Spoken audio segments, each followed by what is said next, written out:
ازيكم عاملين ايه؟ يا رب دايما تبقوا بخير. وحشتوني جدا. النهارده هتكلم معاكم على حدث مهم يهمكم ويهمني انا جدا شخصيا، على اول اغاني البوم عمرو دياب الجديد، البوم مكانك. انا هتكلم معاكم على كل اغاني الالبوم هو 12 اغنيه مكانك. لسه كده بقى حبه حلوين، يلا بينا.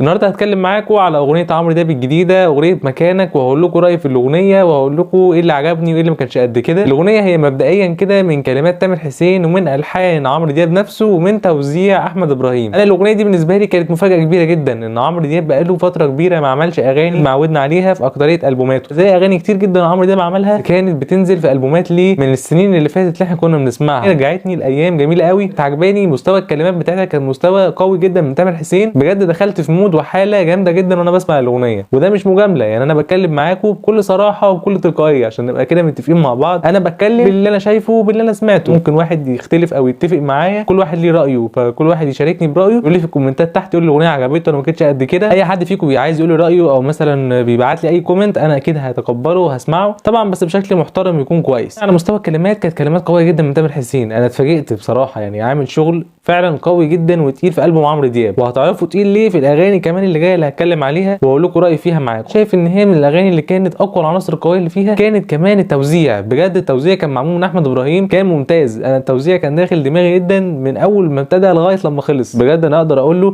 شابوه كبير جدا على التوزيع الحلو اللي انت عملته ده. احمد ابراهيم بالنسبه لي هو مكسب كبير لعمرو دياب في الالبوم بتاعه. شايف ان السنه دي عامل له شغل قوي جدا وتقيل، والاغنيه دي على فكره اغنيه مش هتتنسي، يعني مش اغنيه ممكن تعدي فتره تقول ان انا هنساها او ان انا مش هرجع اسمعها تاني، لا بالعكس خالص. انا شايف ان هي هتنتشر بشكل كبير، خرافيه جدا، وبتدخل الواحد كده في عالم تاني خالص، وبتخليه ان هو داخل في مود رومانسي وحلو. يعني انا بالنسبه لي الاغنيه كانت عجباني جدا، وشايف ان عمرو دياب ما ينفعش حد تاني يغنيها غيره. بشكل عام اقدر اقيمها واديها 9 من 10. اغنيه فعلا يا جماعه معموله بكل تفصيله وتفصيله بطريقه ممتازه جدا من تامر حسين ومن احمد ابراهيم. اللحن كان معمول مع عمرو دياب بطريقه شياكه، اللي اقدر اقول عليها من الاغاني المتكامله في تاريخ عمرو دياب. بالعكس انا شايف ان هي اغنيه قويه جدا، وهتبقى من الاغاني اللي هتعمل نسب استماع عاليه كمان الفتره اللي جايه. انا عايز اروح اسمعها على البحر في منتهى الانسجام. اغنيه كانت فيها روح حلوه جدا ورومانسيه من الدرجه الاولى. عمرو دياب عامل فيها شغل بجد كان متعوب عليه. شايف ان كان متعوب عليها جدا من كلمات والتوزيع. اللحن كان معمول بطريقه كويسه جدا من عمرو دياب. عمرو دياب ملحن من زمان جدا وكلكم عارفين كده، فدي حاجه مش جديده على عمرو دياب.